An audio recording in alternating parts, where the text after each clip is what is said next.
La regenta, audio 4, con la ventana abierta. Empezamos en la página 35, que me di cuenta que quedó un poco cortada una frase, así que la voy a repetir, o varias, y estaré más pendiente de la edición. A ver. He escrito a tu papá diciéndole lo que tú eres. En cuanto cumplas los 11 años, irás a un colegio de Recoletas. Esta amenaza de doña Camila pasó de amenaza. No pasó de amenaza, pero Ana no se sentía capaz de salir de Loreto, ir donde quiera. Desde entonces la trataron como a un animal precoz. Sin enterarse bien de lo que oía, había entendido que achacaban a culpas de su madre los pecados que la atribuían a ella. Al llegar a este punto de sus recuerdos, la regenta sintió que se sofocaba, sus mejillas ardían. Encendió la luz, apartó de sí la colcha pesada y sus formas de Venus, algo flamenca, se revelaron exageradas bajo la manta de finísima lana de colores ceñida al cuerpo. La colcha quedó arrugada a los pies. Aquellos recuerdos de la niñez huyeron, pero la cólera que despertaron, a pesar de ser tan lejana, no se desvaneció con ellos. «¡Qué vida tan estúpida!», pensó Ana, pasando a reflexiones de otro género. Aumentaba su mal humor con la conciencia de que estaba pasando un cuarto de hora de rebelión. Creía vivir sacrificada a deberes que se había impuesto. Estos deberes algunas veces se los representaba como poética misión que explicaba el porqué de la vida. Entonces pensaba: la monotonía, la insulsez de esta existencia es aparente. Mis días están ocupados por grandes cosas. Este sacrificio, esta lucha es más grande que cualquier aventura del mundo.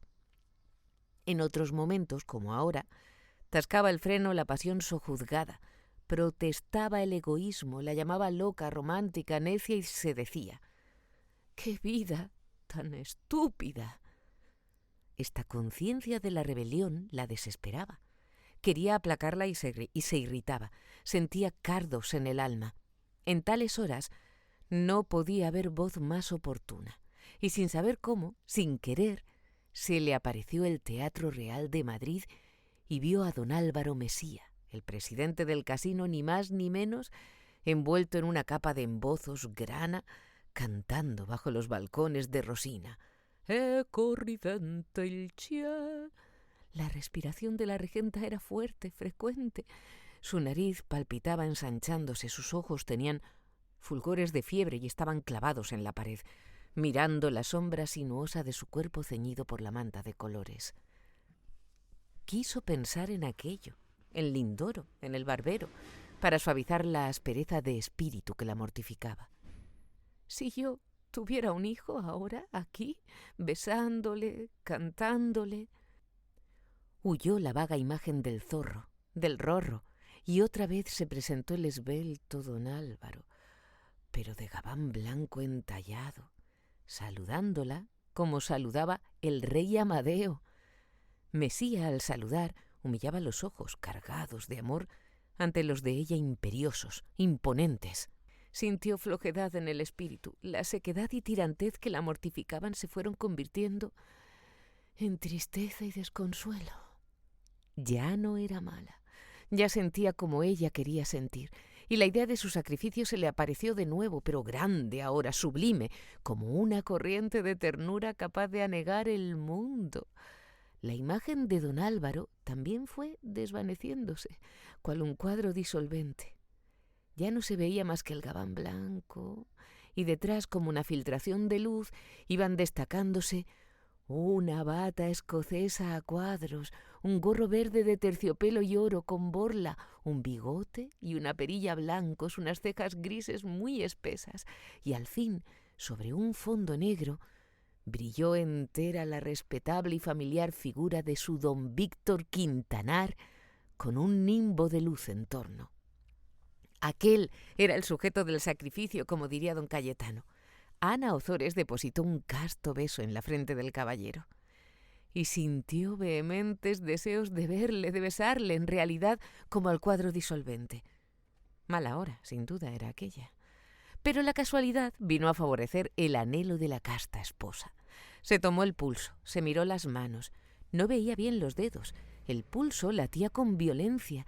En los párpados le estallaban estrellitas como chispas de fuegos artificiales. Sí, estaba mala. Iba a darle el ataque. Había que llamar. Cogió el cordón de la campanilla, llamó. Pasaron 2 minutos. No oían.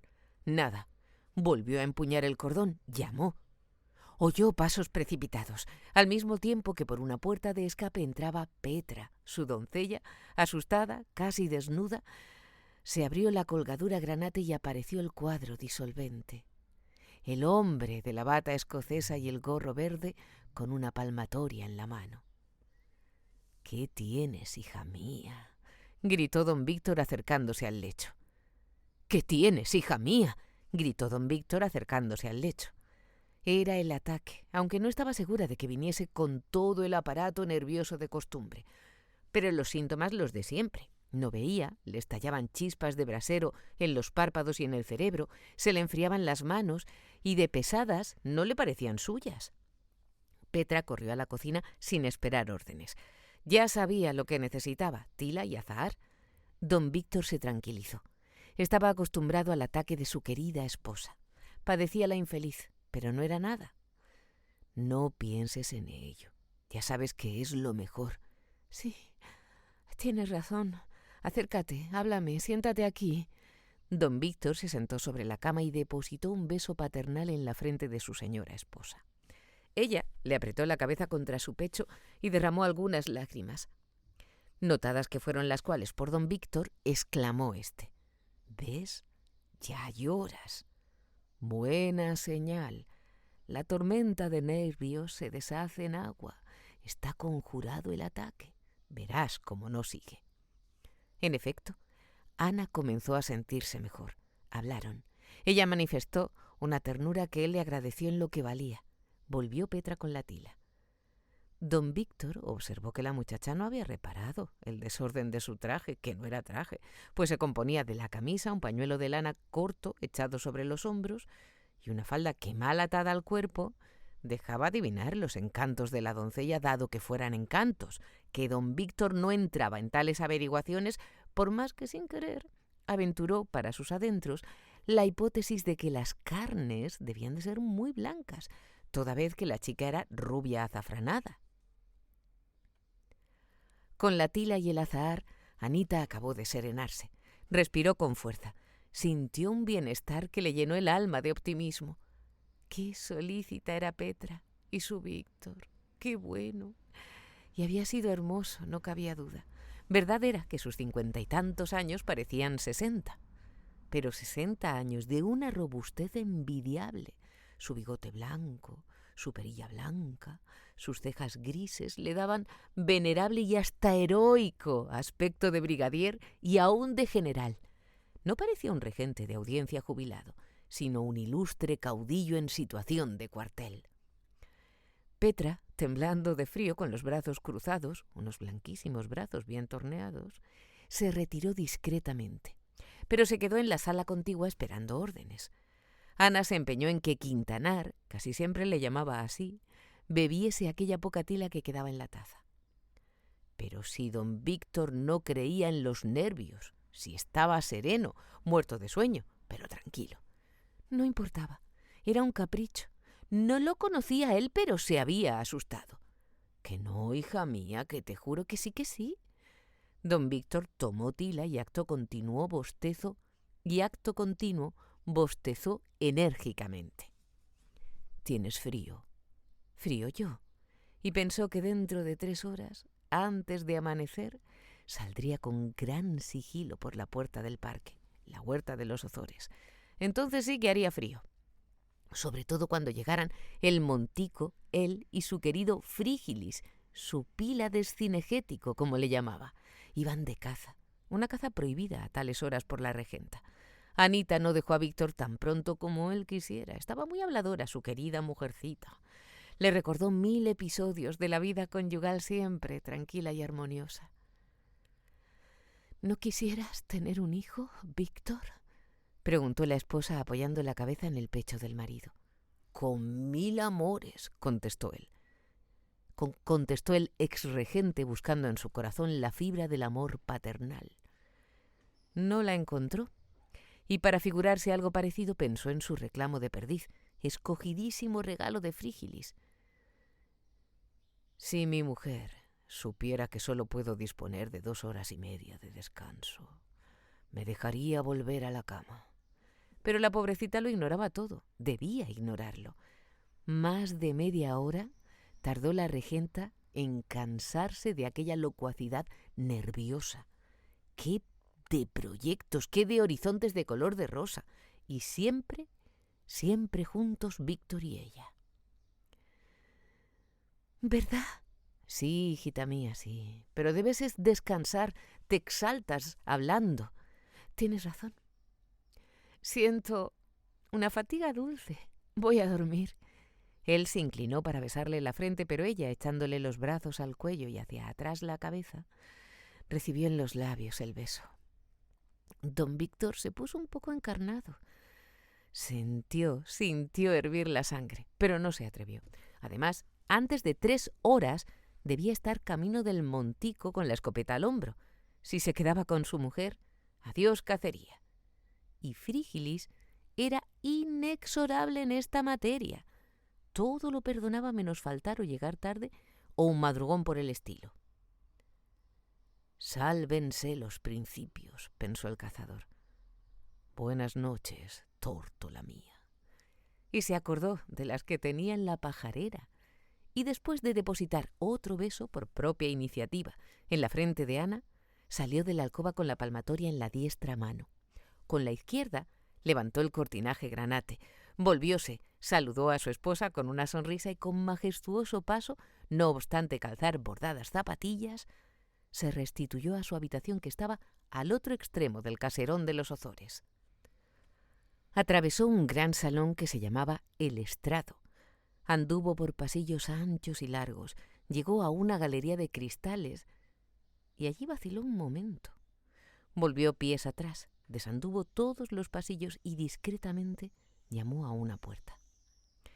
Petra se presentó en el mismo desorden de antes. ¿Qué hay? ¿Se ha puesto peor? No es eso, muchacha, contestó don Víctor. ¡Qué desfachatez! Aquella joven no consideraba que estaba casi desnuda. Es que... Por si Anselmo se duerme y no oye la señal de don Tomás, Frígilis, como es tan bruto Anselmo, quiero que tú me llames si oyes los 3 ladridos. Ya sabes, don Tomás... Sí, ya sé, descuide usted, señor. En cuanto ladre don Tomás, iré a llamarle. ¿No hay más? Añadió la rubia azafranada con ojos provocativos. ¿No hay más? Nada más. Y acuéstate que estás muy a la ligera y hace mucho frío. Ella fingió un rubor que estaba muy lejos de su ánimo y volvió la espalda no muy cubierta. Don Víctor levantó entonces los ojos y pudo apreciar que eran, en efecto, encantos los que no velaba bien aquella chica. Se cerró la puerta del cuarto de Petra y don Víctor emprendió de nuevo su majestuosa marcha por los pasillos.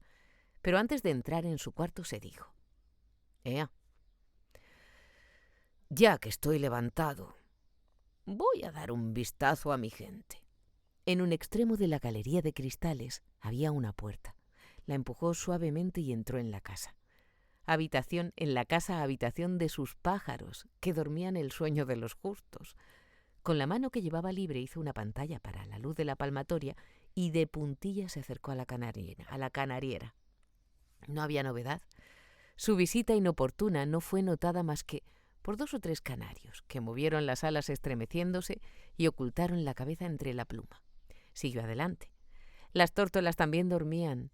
Allí hubo ciertos murmullos de desaprobación y don Víctor se alejó por no ser indiscreto. Se acercó a la jaula del tordo más filarmónico de la provincia, sin vanidad. El tordo estaba enhiesto sobre un travesaño, con los hombros encogidos, pero no dormía. Sus ojos se fijaron de un modo impertinente en los de su amo y no quiso reconocerle. Toda la noche, si hubiera estado el animalejo, mira que te mirarás, con aire de desafío sin bajar la mirada. Le conocía bien, era muy aragonés. ¿Y cómo se parecía a Ripamilán? Siguió adelante.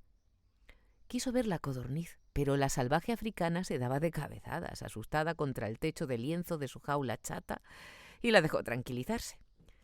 Ante el reclamo de perdiz quedó extasiado. Si algún pensamiento impuro manchara acaso su conciencia poco antes, la contemplación del reclamo, aquella obra maestra de la naturaleza, le devolvió toda la elevación de miras y grandeza de espíritu que convenía al primer ornitólogo y al cazador sin rival de Vetusta. Equilibrado el ánimo, volvió don Víctor al amor de las sábanas. En aquella estancia dormían años atrás, en la cama dorada de Anita, él y ella, amantes esposos, pero habían coincidido en una idea. A ella le molestaba él con sus madrugones de cazador. A él le molestaba a ella porque le hacía sacrificarse y madrugar menos de lo que debía por no despertarla. Además, los pájaros estaban en una especie de destierro muy lejos del amo. Traerlos cerca estando allí Anita sería una crueldad. No la dejarían dormir la mañana. Pero él, con qué deleite hubiera saboreado el primer silbido del tordo, el arrullo voluptuoso de las tórtolas, el monótono ritmo de la codorniz, el chas chas cacofónico, dulce al cazador de la perdiz huraña. No se recuerda quién, pero él piensa que Anita se atrevió a manifestar el deseo de una separación en cuanto al tálamo, quadtorum. Fue acogida con mal disimulado júbilo la proposición tímida, y el matrimonio mejor avenido del mundo dividió el lecho. Ella se fue al otro extremo del caserón, que era caliente porque estaba al mediodía, y él quedó en su alcoba. Pudo Anita dormir en adelante la mañana sin que nadie interrumpiera esta delicia, y pudo Quintanar levantarse con la aurora y recrear el oído con los cercanos conciertos matutinos de codornices, tordos, perdices, tórtolas y canarios. Si algo faltaba antes para la completa armonía de aquella pareja, ya estaba colmada su felicidad doméstica por lo que toca a la concordia. Y a este propósito solía decir don Víctor recordando su magistratura: la libertad de cada cual se extiende hasta el límite en que empieza la libertad de los demás. Por tener esto en cuenta, lo repetiré: la libertad de cada cual se extiende hasta el límite en que empieza la libertad de los demás. Por tener esto en cuenta, he sido siempre feliz en mi matrimonio. Quiso dormir el poco tiempo de que disponía para ello, pero no pudo. En cuanto se quedaba trasvolado, soñaba que oía los 3 ladridos de Frígilis. Cosa extraña. Otras veces no le sucedía esto. Dormía a pierna suelta y despertaba en el momento oportuno. ¿Habría sido la tila? Volvió a encender la luz. Cogió el único libro que tenía sobre la mesa de noche. Era un tomo de mucho bulto. Calderón de la Barca, decían unas letras doradas en el lomo. Leyó. Siempre había sido muy aficionado a representar comedias y le deleitaba especialmente el teatro del siglo XVII. Deliraba por las costumbres de aquel tiempo en que se sabía lo que era honor y mantenerlo. Según él, nadie como Calderón entendía en achaques del puntillo de honor. Nadie como Calderón entendía en achaques del puntillo de honor, ni daba nadie las estocadas que lavan reputaciones tan a tiempo, ni en el discreteo de lo que era amor y no lo era. Le llegaba autor alguno a la suela de los zapatos. En lo de tomar justa y sabrosa venganza, los maridos ultrajados, el divino don Pedro, en lo de tomar justa y sabrosa venganza, los maridos ultrajados, el divino don Pedro había discurrido como nadie, y sin quitar a El castigo sin venganza y otros portentos de Lope el mérito que tenían, don Víctor nada encontraba como el médico de su honra.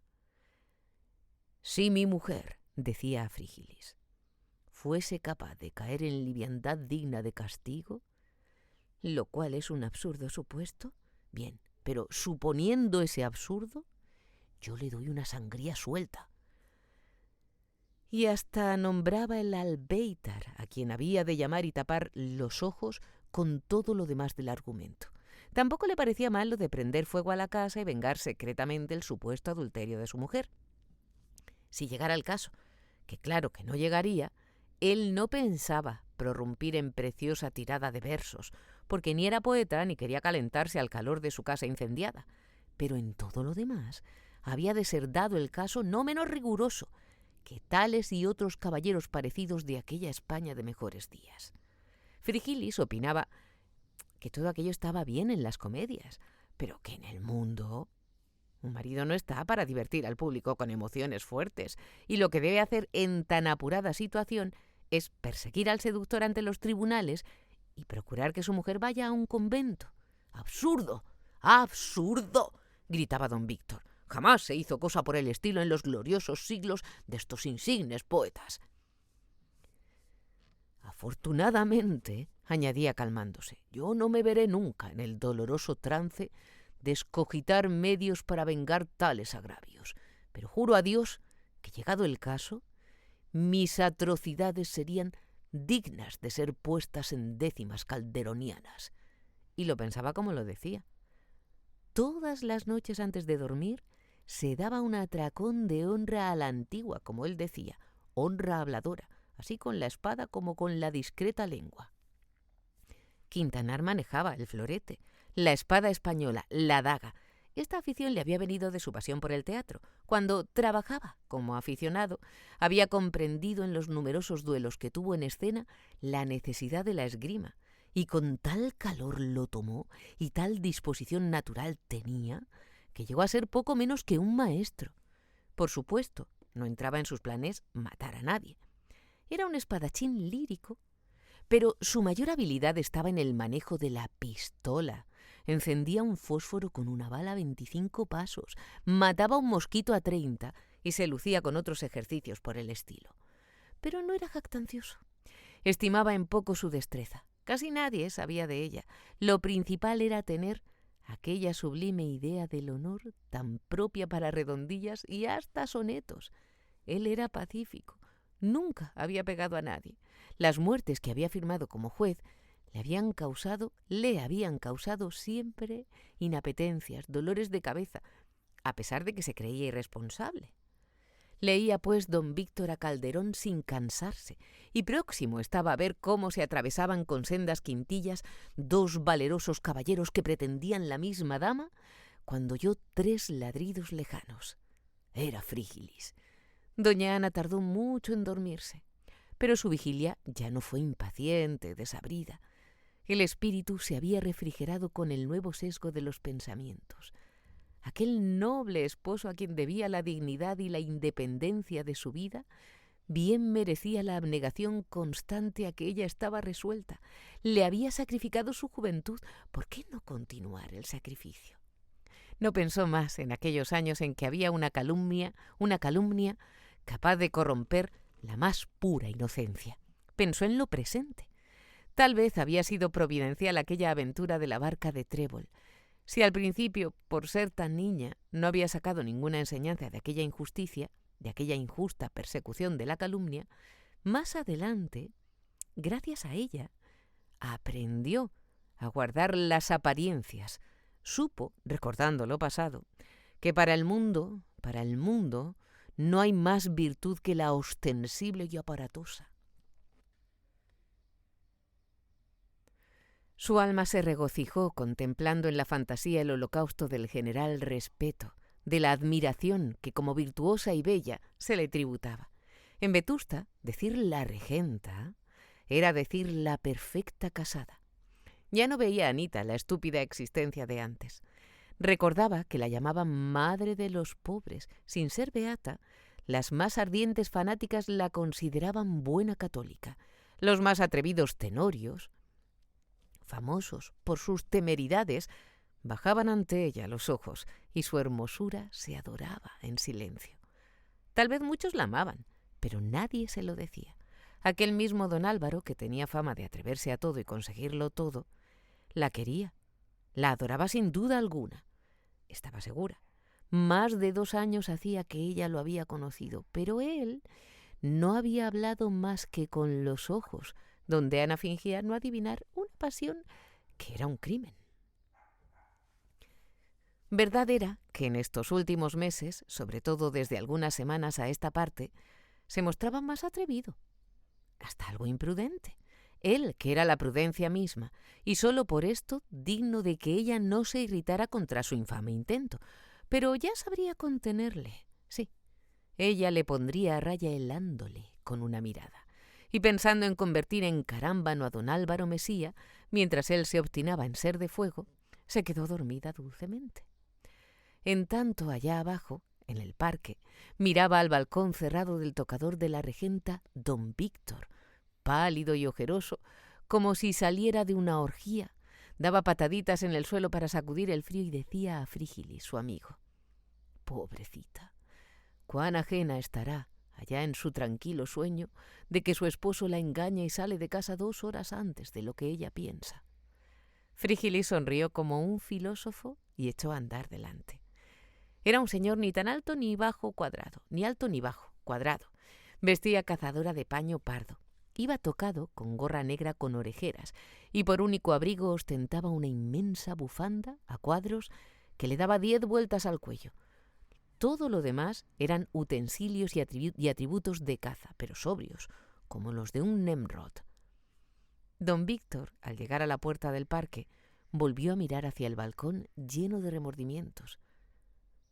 «Anda, anda, que es tarde», murmuró Frígilis.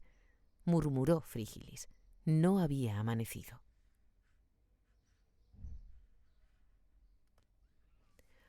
4. La familia de los Ozores era una de las más antiguas de Vetusta. Era el tal apellido de muchos condes y marqueses, y pocos nobles había en la ciudad que no fueran por un lado o por otro algo parientes de tan ilustre linaje. Don Carlos, padre de Ana, era el primogénito de un segundón del conde de Ozores. Don Carlos tuvo 2 hermanas, Anunciación y Águeda, que con su padre habitaron mucho tiempo el caserón de sus mayores. La rama principal, la de los condes, vivía años hacía emigrada. El primogénito del segundón quiso tener una carrera, ser algo más que heredero de algunas caserías, unos cuantos foros y un palacio achacoso de goteras. Fue ingeniero militar. Se portó como un valiente. En muchas batallas demostró grandes conocimientos en el arte de Vauban, construyó duraderos y bien dispuestos fuertes en varias costas, y llegó pronto a coronel de ejército, comandante del cuerpo. Cansado de casamatas, cortinas, paralelas y castillos, procuróse un empleo en la corte, y fue perdiendo sus aficiones militares, quedándose solo con las científicas. Prefirió la física, las matemáticas, a las aplicaciones de tales ciencias, al arte, y cada día fue menos guerrero. Pero al mismo tiempo, se entregaba a las delicias de Capua, y por fin, después de muchos amoríos, tuvo un amor serio, una pasión de sabio o cosa parecida, que ya no es joven. Loco de amor se casó don Carlos Ozores a los 35 años con una humilde modista italiana que vivía en medio de seducciones sin cuento, honrada y pobre. Esta fue la madre de Ana. Al nacer, se quedó sin ella. Menos mal, pensaban las hermanas de don Carlos allá en su caserón de Vetusta.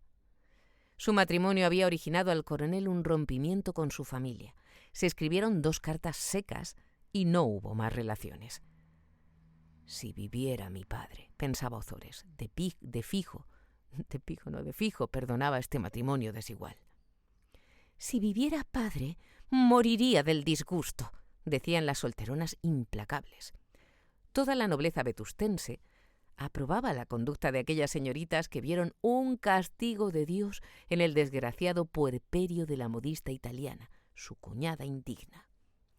El palacio de los Ozores era de don Carlos. Sus hermanas se lo dijeron en otra carta fría y lacónica. Estaban dispuestas a abandonarlo si él lo exigía. Solo le pedían que pensase cómo se había de conservar aquel resto precioso de tanta nobleza. El coronel contestó que por Dios y todos los santos continuasen viviendo donde habían nacido, que él se lo suplicaba por el bien de la misma finca, que sin ella se vendría a tierra. Las solteronas, sin contestar ni transigir en lo del matrimonio, se quedaron en el palacio para que no se derrumbara. A don Carlos le dolió mucho que ni siquiera le preguntasen por su hija.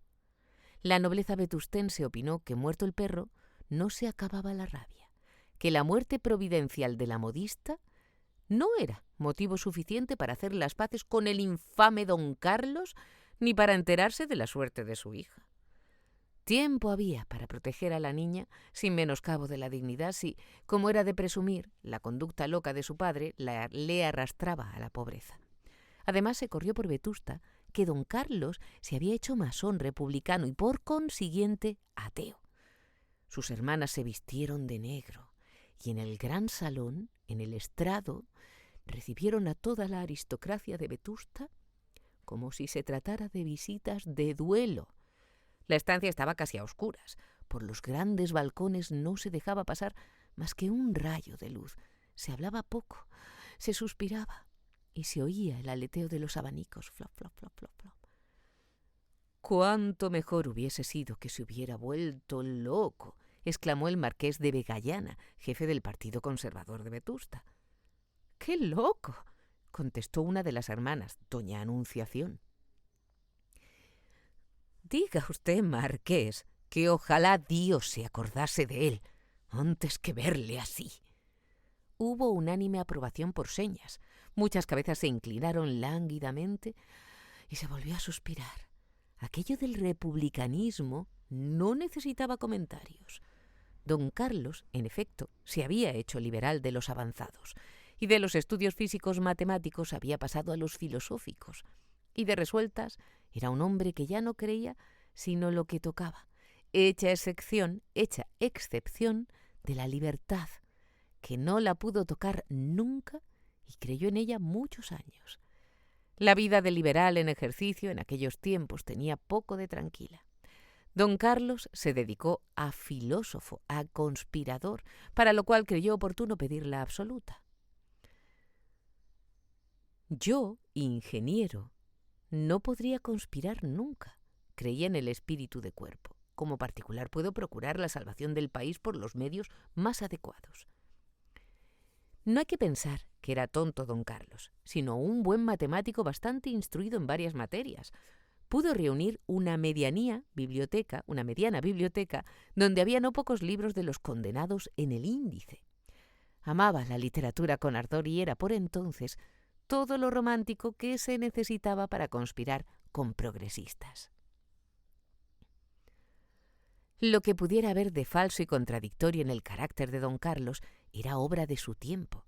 No le faltaba talento. Era apasionado y se asimilaba con facilidad las ideas que entendía muy pronto, pero no se distinguía por lo original ni por lo prudente. Su amor propio de libre pensador, no había llegado a esa jerarquía del orgullo en que solo se admite lo que uno crea para sí mismo. De todas maneras, era simpático. De sus defectos su hija fue la víctima. Después de llorar mucho la muerte de su esposa, don Carlos volvió a pensar en asuntos que a él se le antojaban serios, como verbigracia, propagar el libre examen dentro del círculo determinado de españoles, procurar el triunfo del sistema representativo en toda su integridad. Tanto valía entonces esto como dedicarse a bandolero sin protección por lo que toca a la necesidad de vivir a salto de mata. Un conspirador no puede tener consigo una niña sin madre. Le hablaron de colegios, pero los aborrecía. Tomó un aya, una española inglesa que en nada se parecía a la de Cervantes, pues no tenía encantos morales y de los corporales, si de alguno disponía, hacía mal uso. Esto lo ignoraba don Carlos, que admitió el aya en calidad de católica liberal. Se le había dicho: «Es una mujer ilustrada, aunque española educada en Inglaterra, donde ha aprendido el noble espíritu de la tolerancia». Y además curaba el entendimiento y el corazón a los niños con píldoras de la Biblia y pastillas de novela inglesa para uso de las familias. Era, en fin, una hipocritona de las que saben que a los hombres no les gustan las mujeres beatas, pero tampoco descreídas, sino así un término medio, que los hombres mismos no saben cómo ha de ser. La hipocresía de doña Camila llegaba hasta el punto de tenerla en el temperamento, pues siendo su aspecto el de una estatua anafrodita, el de un ser sin sexo, su pasión principal era la lujuria, satisfecha a la inglesa, la lujuria que pudiera llamarse metodista si no fuera una profanación. Tuvo que emigrar don Carlos y Ana quedó en poder de doña Camila. que por imprudencia imperdonable de Ozores se vio disponiendo a su antojo de la mayor parte de las rentas de su amo, cada vez más flacas, pues las conspiraciones cuestan caras al que las paga. Aconsejaron los médicos aires del campo y del mar para la niña, y el aya escribió a don Carlos que su amigo, Iriarte, el que le había recomendado a doña Camila, vendía en una provincia del norte limítrofe de Vetusta una casa de campo en un pueblecillo pintoresco, puerto de mar y saludable a todos los vientos. Ozores dio órdenes para que se vendiese como se pudiera en la provincia de Vetusta la poca ciencia que no había malbaratado antes, y la mitad del producto de tan loca enajenación la dedicó a la compra de aquella quinta de su amigo Iriarte. La otra mitad fue destinada al socorro de los patriotas más o menos auténticos. En Vetusta no le quedaba más que su palacio, que habitaban sin pagar renta las solteronas. La casa de campo y los predios que la rodeaban y pertenecían valían mucho menos de lo que podía presumir el conspirador si juzgaba por lo que le costaban. Pero él no paraba mientes en tal materia.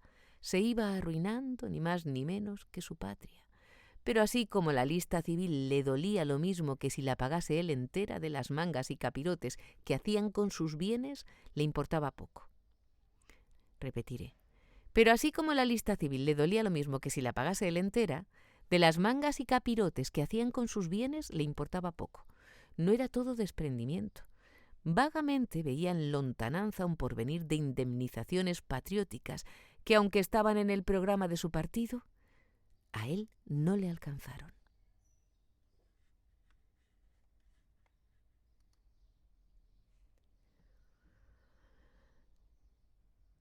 A las nuevas haciendas de don Carlos se fueron Anita, el aya, los criados y tras ellos el hombre, como llamó siempre la niña al personaje que turbaba no pocas veces el sueño de su inocencia. Era Iriarte, el amante de doña Camila y antiguo dueño de la casa de campo. El aya había procurado seducir a don Carlos. Sabía que su difunta esposa era una humilde modista.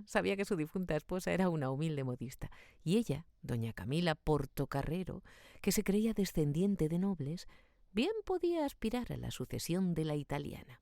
Creyó que don Carlos se había casado por compromiso, que era un hombre que se casaba con la servidumbre.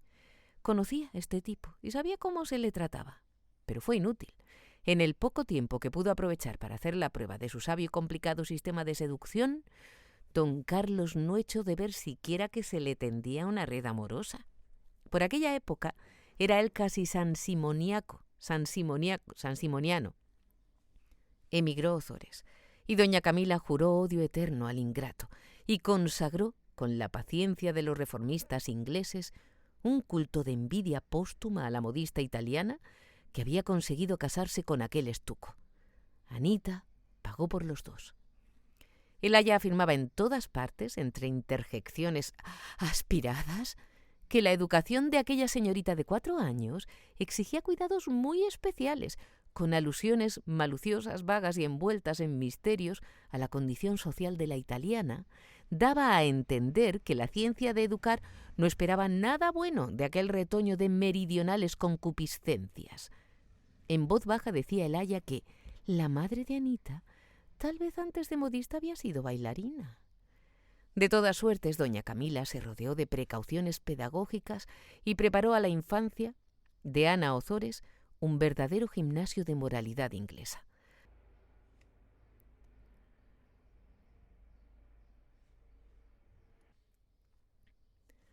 Cuando aquella planta tierna comenzó a asomar a flor de tierra, se encontró ya con un Rodrigón al lado para que creciese derecha. El aya aseguraba que Anita necesitaba aquel palo seco junto a sí y estar atada a él fuertemente. El palo seco era doña Camila. El encierro y el ayuno fueron sus disciplinas. Ana, que jamás encontraba alegría, risas y besos en la vida, se dio a soñar todo eso desde los 4 años. En el momento de perder la libertad se desesperaba, pero sus lágrimas se iban secando al fuego de la imaginación que le caldeaba el cerebro y las mejillas.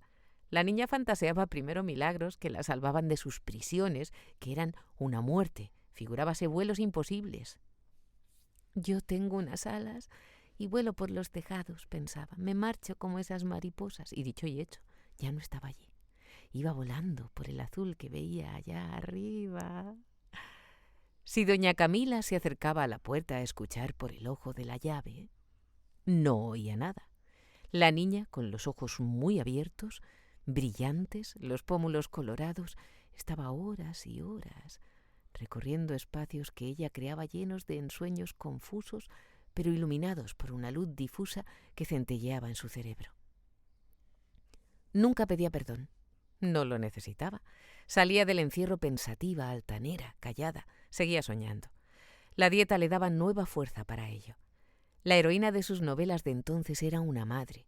A los 6 años había hecho un poema en su cabecita rizada de un rubio oscuro. Aquel poema estaba compuesto de las lágrimas de sus tristezas de huérfana maltratada y de fragmentos de cuentos que oía a los criados y a los pastores de Loreto. Siempre que podía se escapaba de casa, corría sola por los prados, entraba en las cabañas donde la conocían y acariciaban, sobre todo los perros grandes. Solía comer con los pastores. Volvía de sus correrías por el campo como la abeja con el jugo de las flores, con material para su poema. Como Poussin, cogía hierbas en los prados para estudiar la naturaleza que trasladaba al lienzo. Anita volvía de sus escapatorias del salvaje. De salvaje con los ojos y la fantasía llenos de tesoros que fueron lo mejor que gozó en su vida. A los 27 años, Ana Ozores hubiera podido contar aquel poema desde el principio al fin, y eso que en cada nueva edad le había añadido una parte. En la primera había una paloma encantada con un alfiler negro clavado en la cabeza. Era la reina Mora, su madre, la madre de Ana que no parecía.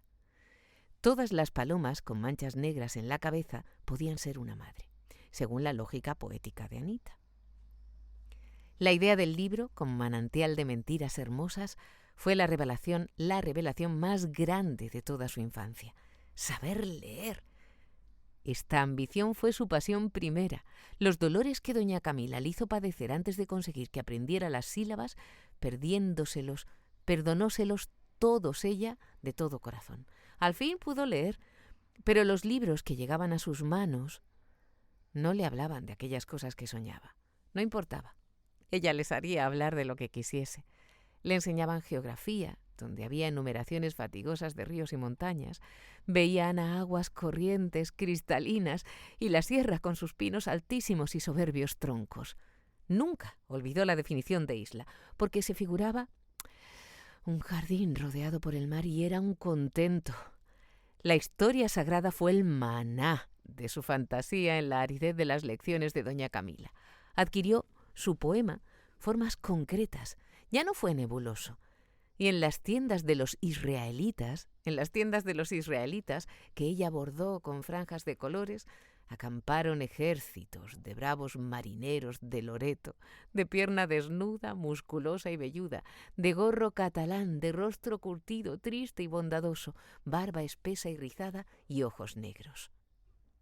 La poesía épica predomina lo mismo que en la infancia de los pueblos en la de los hombres.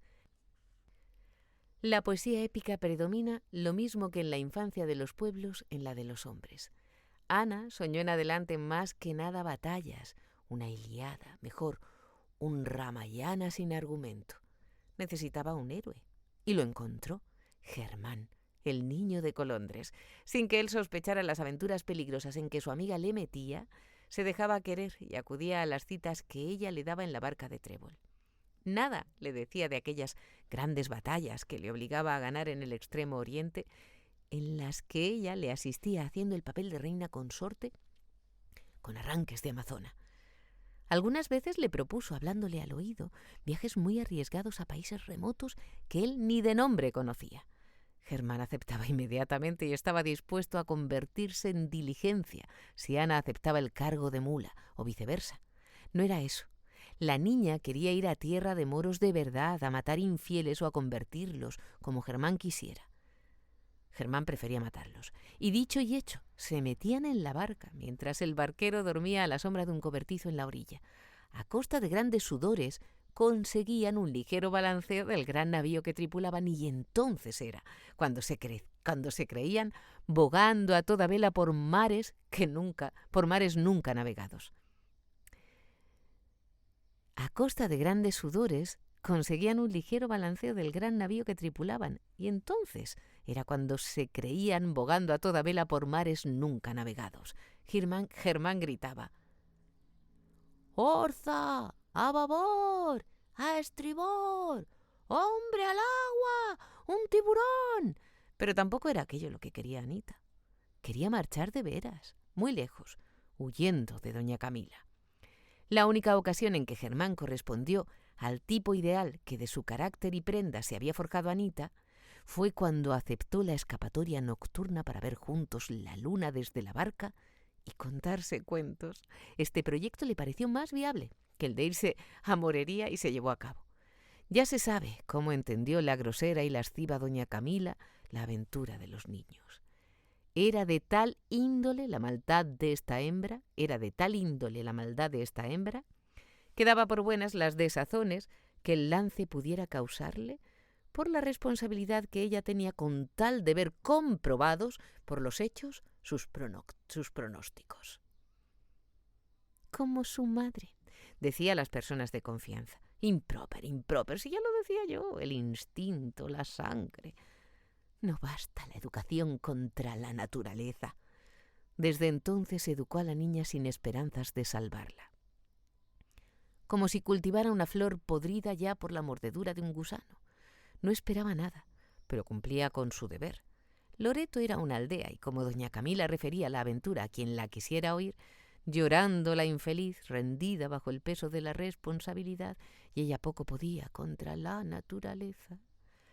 El escándalo corrió de boca en boca, y hasta en el casino se supo lo de aquella confesión a la que se obligó al arreo. Se discutió el caso fisiológicamente. Se formaron partidos, unos decían que bien podía ser, y se citaban multitud de ejemplos de precocidad semejante. «Créanlo ustedes», decía el amante de doña Camila. «El hombre nace naturalmente malo y la mujer lo mismo». Otros negaban la verosimilitud del hecho cuando menos. «Si ponen ustedes eso en un libro, nadie lo creerá».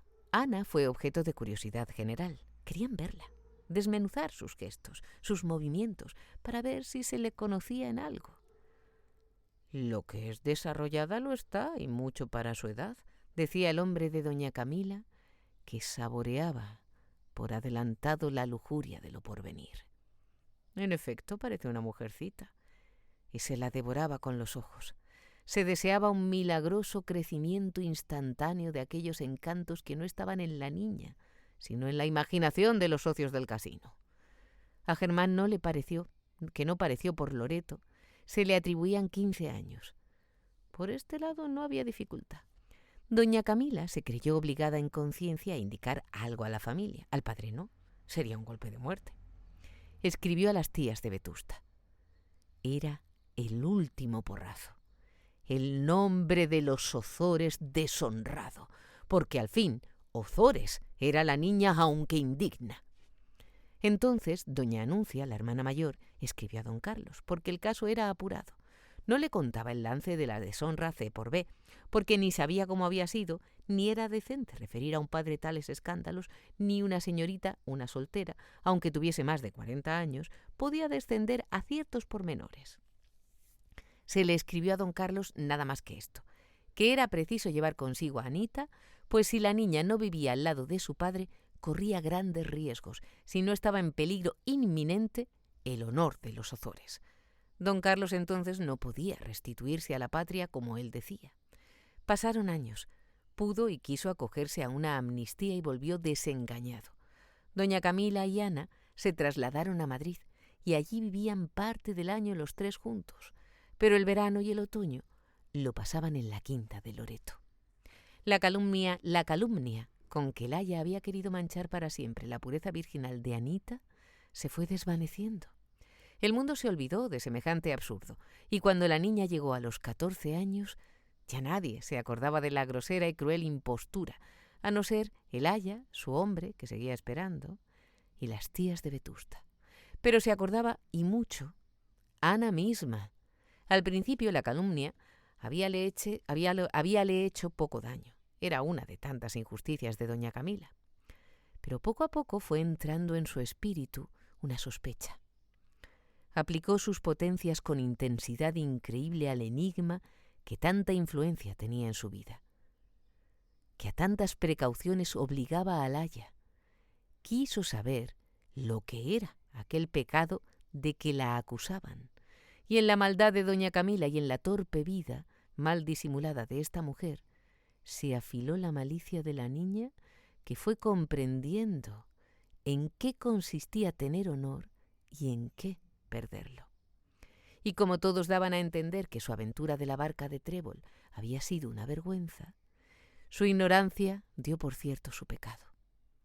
Mucho después, cuando su inocencia perdió el último velo y pudo ella ver claro, ya estaba muy lejos de aquella edad. Recordaba vagamente su amistad con el niño de Colondres. Solo distinguía bien el recuerdo del recuerdo. Y dudaba si había sido culpable de todo aquello que decían. Cuando ya nadie pensaba en tal cosa, pensaba ella todavía, y confundiendo actos inocentes con verdaderas culpas, de todo iba desconfiando.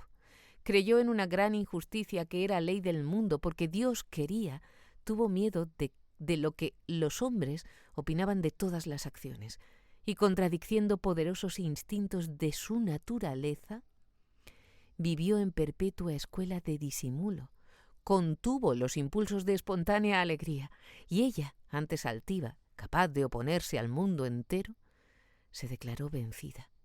Siguió la conducta moral que se le impuso sin discutirla, ciegamente, sin fe en ella, pero sin hacer traición nunca. Ya era así cuando su padre volvió de la emigración. No le satisfizo aquel carácter. ¿No se le había dicho que la niña era un peligro para el honor de los Ozores? Pues él veía, por el contrario, una muchacha demasiado tímida y reservada, de una prudencia exagerada para sus años.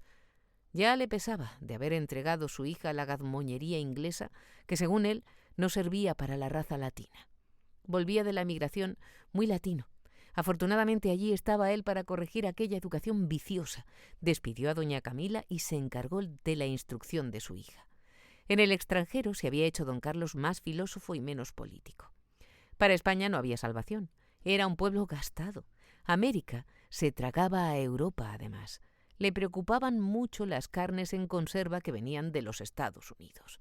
Nos comen. Somos pobres, muy pobres, unos miserables que solo entendemos de tomar el sol.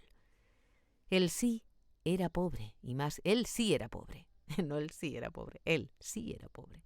Él sí era pobre. Él sí era pobre, y más cada día. Pero achacaba su estrechez a la decadencia general, a la falta de sangre en la raza y otros disparates. Le quedaban la biblioteca, que habían mejorado, y los amigos nuevos, por supuesto. Todos los días se ponía a discusión delante de Ana al tomar café la divinidad de Cristo. Unos le llamaban el primer demócrata, otros decían que era un símbolo del sol, y los apóstoles las constelaciones del zodíaco. Ana procuraba retirarse en cuanto podía hacerlo sin ofender la susceptibilidad de aquel libre pensador que era su padre. Con qué tristeza pensaba la niña, sin querer pensarlo, que los amigos de su padre eran personas poco delicadas, habladores temerarios. Y su mismo papá, esto era lo peor. Y había que pensarlo también, su querido papá, que era un hombre de talento capaz de inventar la pólvora, un reloj, el telégrafo, cualquier cosa, se iba volviendo loco a fuerza de filosofar, y no sabía vivir con una hija que ya entendía más que él de asuntos religiosos. Aquella sumisión exterior, aquel sacrificio de la vida ordinaria, de las relaciones vulgares a las preocupaciones y a las injusticias del mundo, no eran hipocresía en Anita. No eran la careta del orgullo, pero no podía juzgarse por tales apariencias de lo que pasaba dentro de ella. Así como en la infancia se refugiaba dentro de su fantasía para huir de la prosaica y necia persecución de doña Camila, ya adolescente se encerraba también dentro de su cerebro para compensar las humillaciones y tristezas que sufría su espíritu. No osaba ya oponer los impulsos propios a lo que creía conjuración de todos los necios del mundo. Pero a su sola se desquitaba. El enemigo era más fuerte, pero a ella le quedaba aquel reducto inexpugnable. Nunca le habían enseñado la religión como un sentimiento que consuela. Doña Camila entendía el cristianismo como la geografía o el arte de coser y planchar.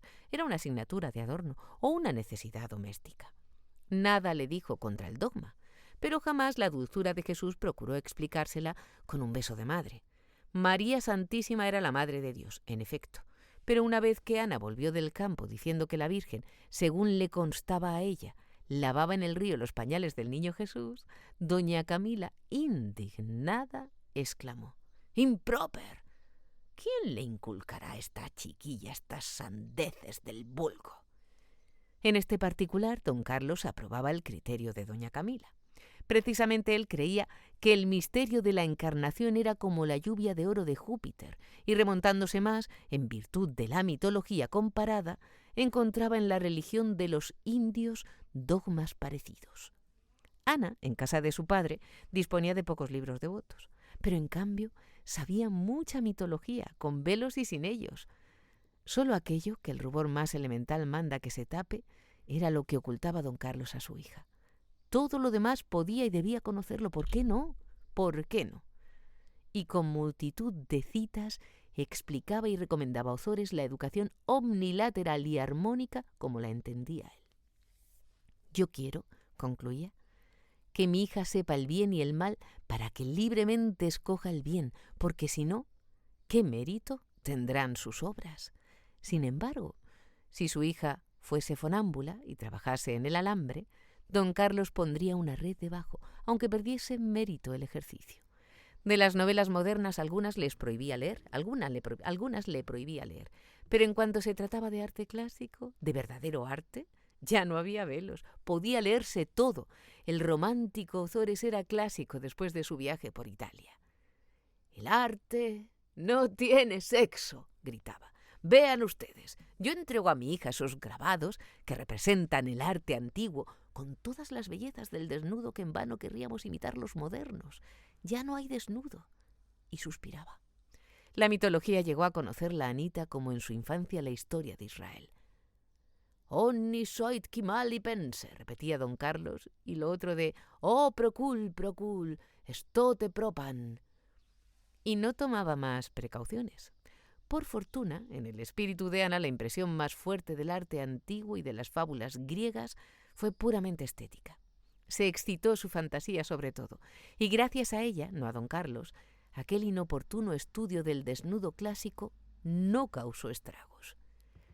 La muchacha envidiaba a los dioses de Homero, que vivían como ella había soñado que se debía vivir, al aire libre, con mucha luz, muchas aventuras, y sin la férula de una haya semi-inglesa. También envidiaba a los pastores del Teócrito, Bión y Mosco. Soñaba con la gruta fresca y sombría del cíclope enamorado y gozaba mucho, con cierta melancolía, trasladándose con sus ilusiones a aquella Sicilia ardiente que ella se figuraba como un nido de amores. Pero ¿cómo? De abandonarse a sus instintos, a sus ensueños y quimeras, se había originado la nebulosa aventura de la barca de Trébol, que la avergonzaba todavía.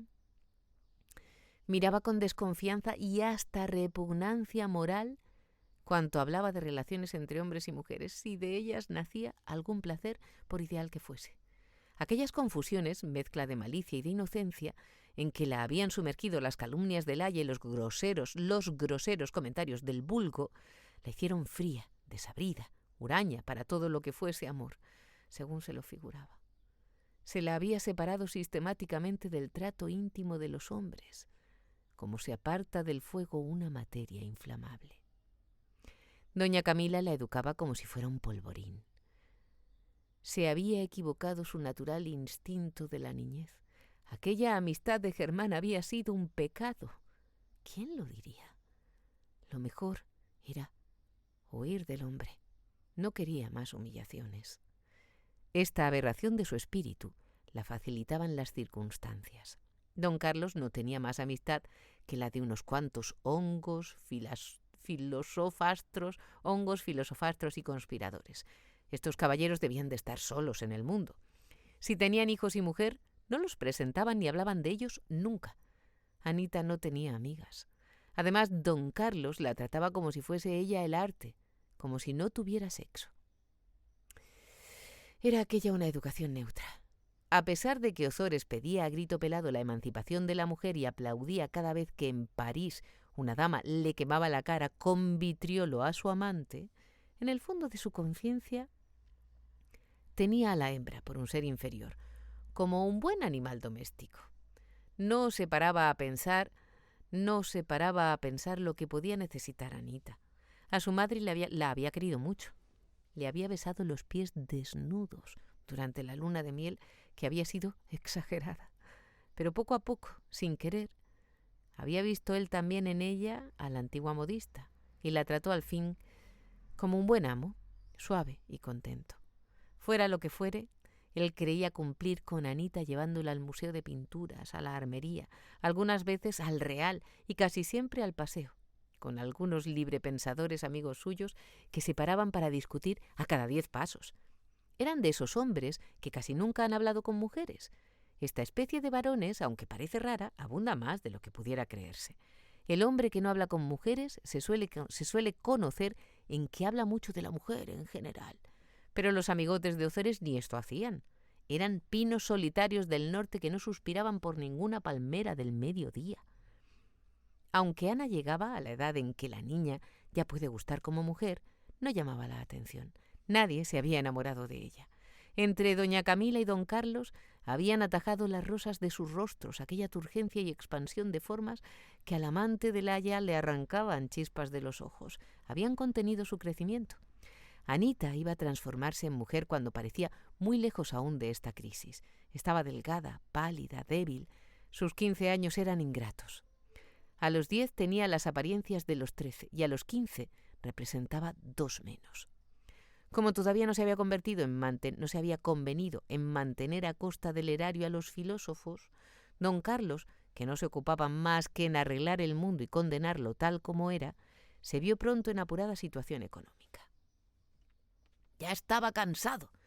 Bastante había combatido en la vida, según él, y no se le ocurrió buscar trabajo. No quería trabajar más. Prefirió retirarse a su quinta de Loreto, accediendo a las súplicas de Anita, que se lo pedía con las manos en cruz. La pobre muchacha se aburría mucho en Madrid, mientras a su imaginación le entregaba a Grecia, el Olimpo, el Museo de Pinturas. Ella, Ana Ozores, la de carne y hueso, tenía que vivir en una calle estrecha y oscura, en un mísero entresuelo que se le caía sobre la cabeza. Ciertas vecinas querían llevarla a paseo, a una tertulia y a los teatros extraviados que ellas frecuentaban. La pobreza en Madrid tiene que ser o resignada o cursi. Aquellas vecinas eran cursis. Anita no podía sufrirlas. Le daban asco ella, su tertulia y sus teatros. Pronto la llamaron el comino orgulloso, la mona sabia. Los 6 meses de aldea los pasaba mucho mejor, aun con ser aquel lugar el de su antiguo cautiverio y el de la aventura de la barca y la calumnia consiguiente. Pero de cuantos podrían recordarle aquella vergüenza, solo veía ella al señor Iriarte, el hombre del aya, que visitaba a don Carlos y miraba a la niña con ojos de cosechero que se prepara a recoger los frutos. Cuando don Carlos decidió vivir en Loreto todo el año para hacer economías, Ana le besó en los ojos y en la boca, y fue por un día entero la niña expansiva y alegre que había empezado a brotar antes de ser trasplantada al invernadero pedagógico de doña Camila. Otros años se llevaba a la aldea algún cajón de libros. Esta vez se mandó con el Maragato la biblioteca entera, el orgullo legítimo de don Carlos.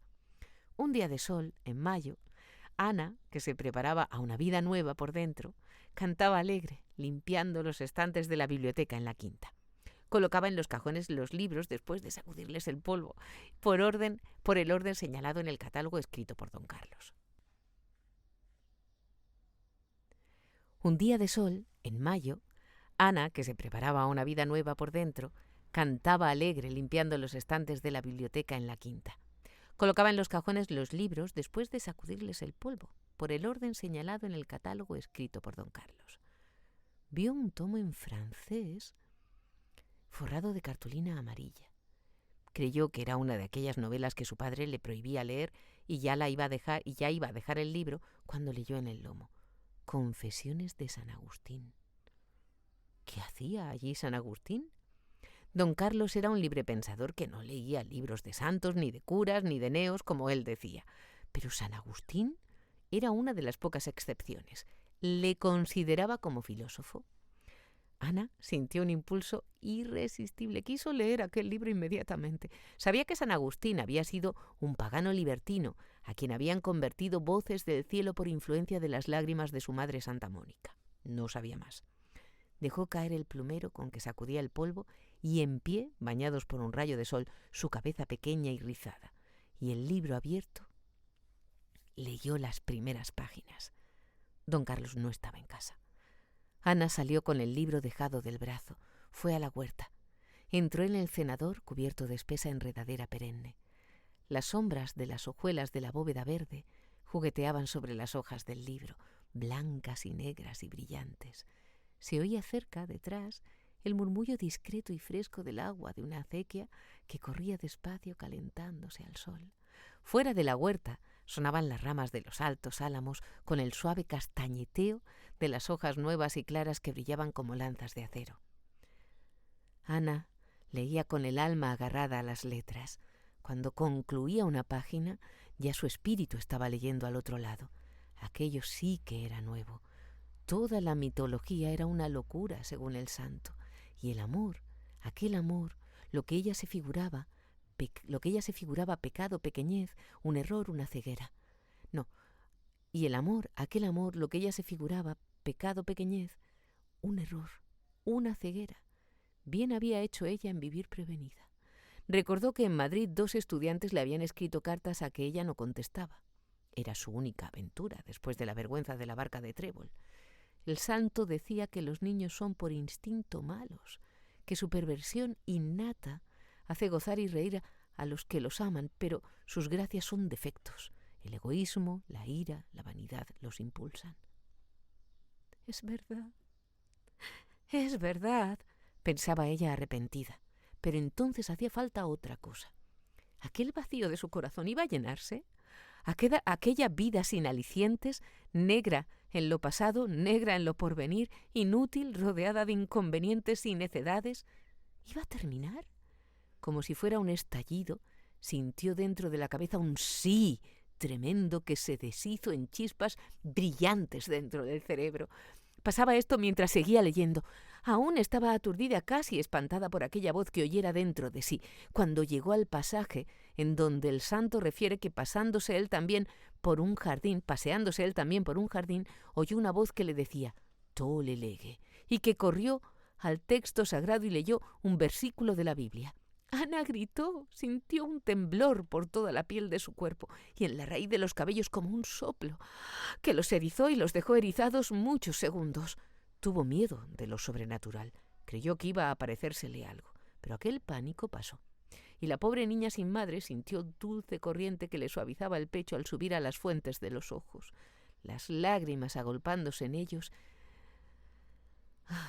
le quitaban la vista. Y lloró sobre las confesiones de San Agustín como sobre el seno de una madre. Su alma se hacía mujer en aquel momento. Por la tarde acabó de leer el libro. Dejó los últimos capítulos que no entendía. De noche en la biblioteca discutían don Carlos, un clérigo de Loreto y varios aficionados a la filosofía y a la buena sidra que prodigaba el arruinado Ozores por tal de tener contrincantes. Decía que pensar a solas es pensar a medias. Necesitaba una oposición. El capellán quería dejar bien puesto el pabellón de la iglesia y pasar agradablemente las noches que se hacían eternas en Loreto aún en primavera. Ana, sentada lejos, casi hundida y perdida en una butaca grande de gutapercha, de orejas grandes, donde había ella soñado mucho despierta, soñaba también ahora con los ojos muy abiertos, inmóviles. Pensaba en San Agustín. Se le figuraba con gran mitra dorada y capa de raso y oro, recorriendo el desierto en un África que poblaba ella de fieras y de palmeras que llegaban a las nubes. Era, como en la infancia, un delicioso imaginar, otro canto de su poema. Solo con recordar la dulzura de San Agustín al reconciliarse en su cátedra con un amigo que asistió a oírle, del cual vivía separado, sentía Ana inefable ternura que le hacía amar al universo entero en aquel obispo. En el mismo instante juraba don Carlos que el cristianismo era una importación de la bactriana. No estaba seguro de que fuera bactriana, lo que había leído, pero en sus disputas de la aldea era poco escrupuloso en los datos históricos porque contaba con la ignorancia del concurso. El capellán no sabía lo que era la bactriana y así le parecía el más ridículo y gracioso disparate la ocurrencia de traer de allí el cristianismo. Y muerto de risa decía: «Pero hombre, buena batrania, te dé Dios. ¿Dónde ha leído eso el señor Ozores?»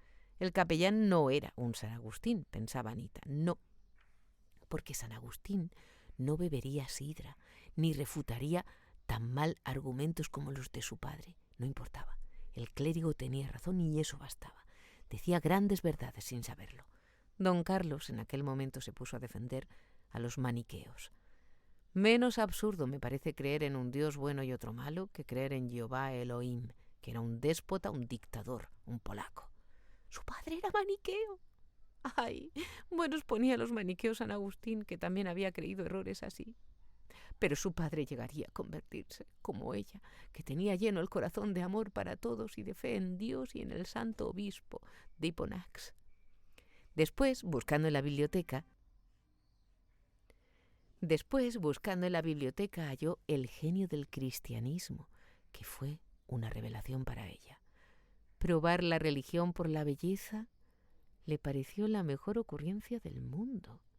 Si su razón se resistía a los argumentos de Chateaubriand, pronto la fantasía se declaraba vencida y con ella el albedrío. Valiente mequetrefe era el señor Chateaubriand según don Carlos. Él tenía sus obras porque el estilo no era malo.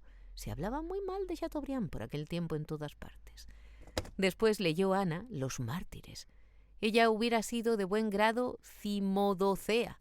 Su padre podía pasar por un demódoco, bastante regular, sobre todo después de su viaje a Italia, que le había hecho pagano. Pero, ¿Eudoro? ¿Dónde estaba Eudoro? Pensó en Germán. ¿Qué habría sido de él?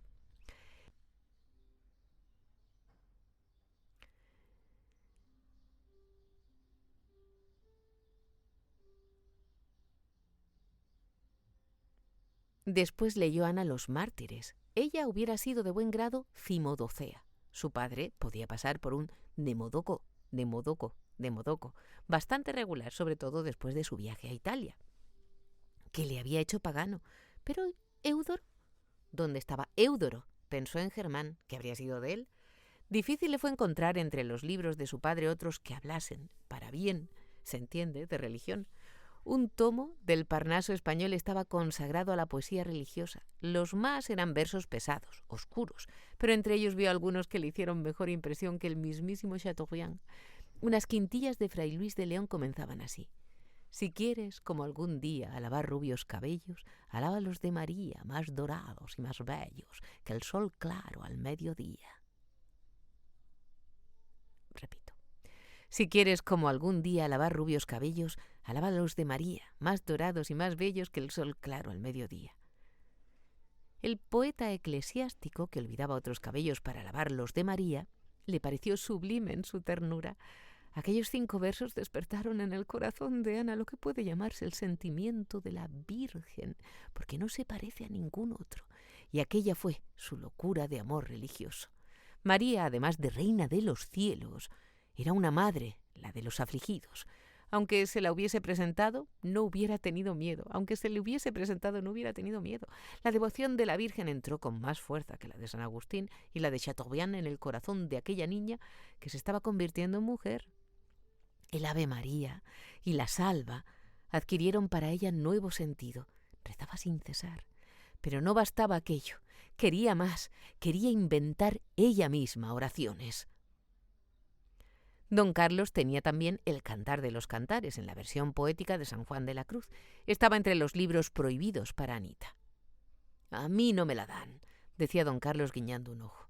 «Esta amada podrá ser la Iglesia, pero Yo no me fío. No me fío. Y disparaba sin conciencia, porque él, incapaz de calumniar a sus semejantes, cuando se trataba de santos y curas, creía que no estaba de más. Ana leyó los versos de San Juan y entonces sintió la lengua expedita para improvisar oraciones. Las recitaba en verso en sus paseos solitarios por el monte de Loreto, que olía a tomillo y caía a pico sobre el mar. Versos a lo San Juan, como se decía a ella, le salían a borbotones del alma, hechos de una pieza, sencillos, dulces y apasionados, y hablaba con la Virgen de aquella manera. Notaba a Anita, excitada, nerviosa, y sentía un dolor extraño en la cabeza al notarlo, una misteriosa analogía entre los versos de San Juan y aquella fragancia del tomillo que ella pisaba al subir por el monte.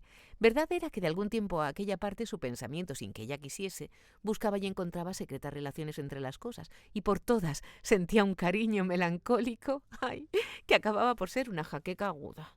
Una tarde de otoño, después de admitir una copa de cumín de que su padre quiso que bebiera detrás del café, Anita salió sola, con el proyecto de empezar a escribir un libro, allá arriba en la hondonada de los pinos que ella conocía bien. Era una obra que días antes había imaginado, una colección de poesías a la Virgen. Don Carlos le permitía pasear sin compañía cuando subía al monte de los Tomillares por la puerta del jardín. Por allí no podía verla a nadie, y al monte no se subía más que a buscar leña.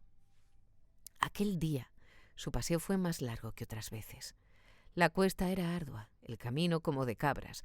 Pavorosos acantilados a la derecha caían en pico sobre el mar, que deshacía su cólera en espumas con bramidos que llegaban a lo alto como ruidos subterráneos. A la izquierda los tomillares acompañaban el camino hasta la cumbre, coronada por pinos entre cuyas ramas el viento imitaba como un eco la queja inextinguible del océano. Ana subía a paso largo. El esfuerzo que exigía la cuesta la excitaba. Se sentía calenturienta. De sus mejillas, entonces siempre heladas, brotaba fuego, como en lejanos días. Subía con una ansiedad apasionada, como si fuera camino del cielo por la cuesta arriba. Después de un recodo de la senda que seguía, Ana vio de repente nuevo panorama. Loreto quedó invisible.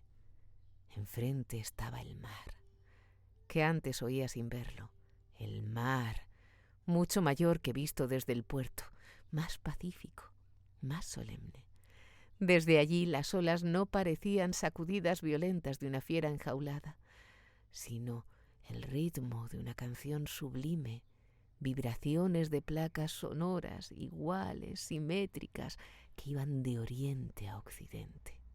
En los últimos términos del ocaso columbraba un anfiteatro de montañas que parecían escala de gigantes para ascender al cielo. Nubes y cumbres se confundían y se mandaban reflejados sus colores. En lo más alto de aquel cúmulus de piedra azulada, Ana divisó un punto. Sabía que era un santuario. Allí estaba la Virgen. En aquel momento todos los celajes del ocaso se rasgaban brotando luz de sus entrañas para formar una aureola a la Madre de Dios, que tenía en aquella cima su templo. La puesta del sol era una apoteosis. Las velas de las lanchas de Loreto, hundidas en la sombra del monte allá abajo, parecían palomas que volaban sobre las aguas. Al fin llegó Ana a la hondonada de los pinos. Era una cañada entre dos lomas bajas coronadas de arbustos y con algunos ejemplares muy lucidos del árbol que le daba nombre. El cauce de un torrente seco dejaba ver su fondo de piedra blanquecina en medio de la cañada. Un pájaro, que a la niña se le antojó ruiseñor, cantaba escondido en los arbustos de la loma de poniente.